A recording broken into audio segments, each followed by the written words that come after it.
strange sight. An underground kingdom lit by the colorful hues of the giant mushrooms that populate the area. Ruling over this kingdom is a giant kangaroo queen, protected and served by a few incredibly loyal residents. And among these residents is one that has gone through so many changes during development, and also perhaps one of Garten of Banban's most iconic characters. The name of that resident is Blitzercup. Or at least that's what the game files may lead you to believe. No. The name of this resident is Bittertitter. Or at least that's what he was originally going to be called before his name was changed for one last time to...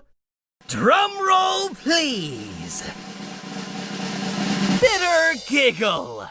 The Garten of Banban cast each have their own detailed story and personality, and that's what makes Garten of Banban unique.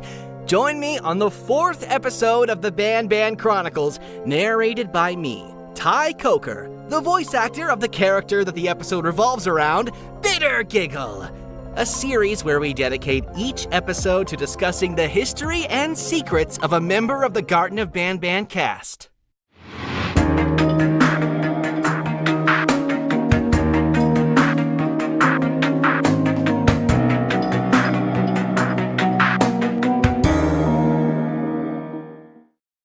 The ending of Garten of Banban 3 warns the player of a mysterious threat referred to as the Jester. And while not seen physically in the game, a collectible journal named the Smudged Poster depicts a strange figure never seen before in any of the games. Which, at the time, many correctly theorized is this Jester that we are cautiously told not to let find us. This was the introduction to what would later become a major character in the franchise. This figure is tall and humanoid, but most strikingly, he was vertically split into 2 colors, purple and green. Which begs the question, is this always how Bittergigle was intended to look like? The answer is no! And there's a big story behind the process that led to the creation of Bittergigle. During the development of Garten of Banban 3, the Euphoric brothers felt that it would be a cool idea to add a character with 2 heads, with each head having a personality of its own. Quickly, they went to the drawing board, where many concepts would be created and discarded until the best one remained.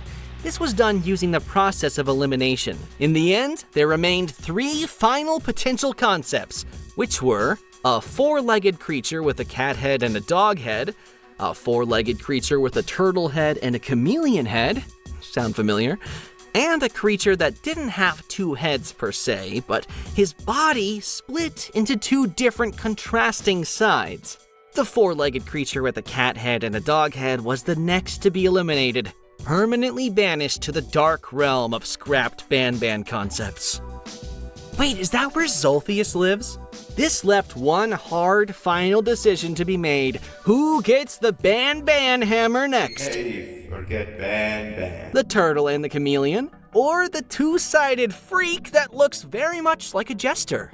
If you've played the Garten of Banban games, you probably already know what the conclusion was. The final decision was to add both. One as a boss fight in Garten of Banban 3, and one as a major aspect to the kingdom that the player would visit in Garten of Banban 4, where they would officially be a jester. And just like that, the first 2 members of the Mutants family were created, forever bonded by the fact that originally only one of them was supposed to make the cut. We don't talk about Zolphius. But even though the 2-sided jester as a concept was established, it still needed a remarkable color scheme, and it wasn't originally the green and purple we know Bittergigle for today. Bittergigle was originally going to be yellow on the smoother half that's now green, and light blue on the scruffy half that's now purple. A color scheme that was recycled and applied to one of the experimental jesters in Garten of Banban 4. Speaking of the experimental jesters, they weren't originally called experimental jester. They were originally called the hybrids, as can be seen on the file names of their voice lines. But this is far from the only Bittergigle related content found in the game files that wasn't shared publicly. Did you know that as of Garten of Banban 0, Bittergigle by far and large has the highest amount of unused voice lines, spanning from his debut in Garten of Banban 4 all the way to Garten of Banban 0? This is, in part, thanks to the great amount of unused laughs that never made it into the games. Take a listen to a few of them.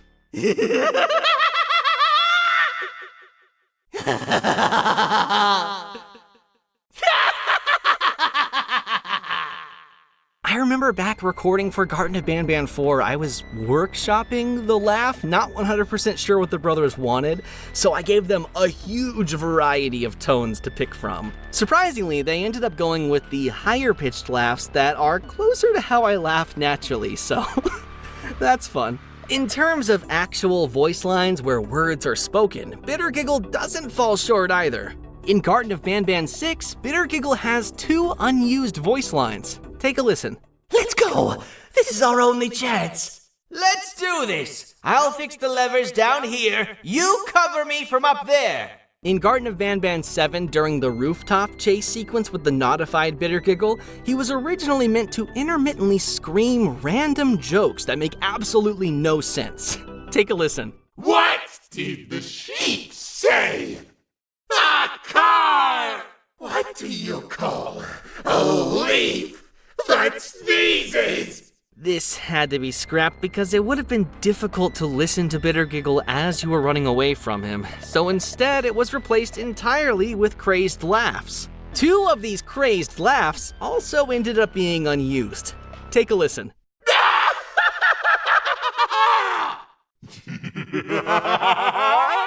And these are far from the only unused content related to Bittergigle.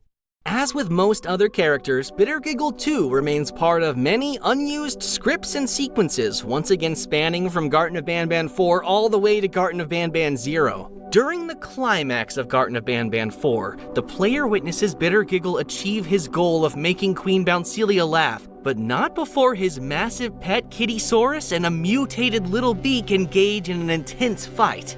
This all takes place within the Queen's throne room. But what if I told you that this entire sequence was originally going to be very different from what it ended up being? Normally, the player gets trapped by Bittergigle, escapes, and returns to the kingdom to find Sheriff Toadster has been knocked out and that Bittergigle and Kittysaurus have infiltrated the throne room. And chaos ensues from there.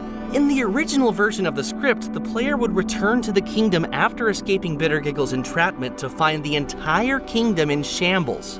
Glancing upwards, the player would see Sheriff Toadster and Little Beak hiding on an elevated platform, warning the player that Bittergigle and his army have made their way into the kingdom. This army that they mentioned would have consisted of both Kittysaurus and Kamataki and Tamataki, instead of just Kittysaurus as it is in the final version. Bittergigle, Kittysaurus, and Kamataki and Tamataki would then notice the player, the Sheriff, and Little Beak, and Kamataki and Tamataki would shoot their projectiles at Little Beak, causing the poor bird to, once again, fall into the Givanium barrel. It would then emerge as the mutated Little Beak, and would engage in a similar fight with both Kamataki and Tamataki and Kittysaurus. The Queen would then exit her throne room to check out the loud noise, only for Bittergigle to climb on a higher platform, jump on her back, and scream his joke into her ear, causing her to laugh. You would then escape with Sheriff Toadster, leaving the chaos behind. This version of the script had to be altered because it felt too messy. Let us know in the comments below which version of the ending of Garten of Banban 4 you think was cooler. At a certain point in Garten of Banban 6, you are tasked with protecting Bittergigle from the naughty ones from a high platform as he tries to fix the office door from a lower and darker part of the area. But what if I told you that this minigame was originally going to be completely different? The main thread of this sequence was originally not the naughty ones at all. Instead, it was a never-before-seen version of Sheriff Toadster, the notified Sheriff Toadster. From the safety of the upper, more lit area, you would control a light that would keep Bittergigle safe as long as he stays within it as he navigated below. Except the notified sheriff would eagerly wait for Bittergigle to stray too far from the light and snatch him, and then snatch you. Before the mechanics of this minigame could be developed further, the Euphoric brothers agreed that keeping the sheriff's fate unknown following the kidnapping of Banbaleena would make for a better narrative point. It would also take away much of the Naughty One's screen time, which needed to be established as a serious threat in the dark. And thus, the sequence was altered to what it is today, protecting Bittergigle from hordes of giant leeches that despise the light. But what about scrapped sequences that are actually referenced in the game by Bittergigle but are never shown? Well, we have the first example of that in Garten of Banban 0, where while tied to his bed, Bittergigle mentions strong earthquakes that broke something in the room. They left me here tied to the bed, and with all these earthquakes, something broke. The tranquilizing gas is leaking. This line was in reference to a series of events that were scrapped from Garten of Banban 0, while every now and then a strong earthquake would shake everything and everyone, with characters commenting on it after it happens. These earthquakes were supposed to serve as foreshadowing for Ramamba, which would have been the source behind these earthquakes. However, since Ramamba was already contained in a cell, it would have been a little hard to believe that they can cause earthquakes that strong from that cell. So ultimately, the earthquakes were scrapped altogether, leaving behind this little reference as an homage to what could have been. I'm actually recording this episode before Garten of Banban 0 drops, so this is actually the first that I've learned that the earthquakes had to be cut. So that's exciting.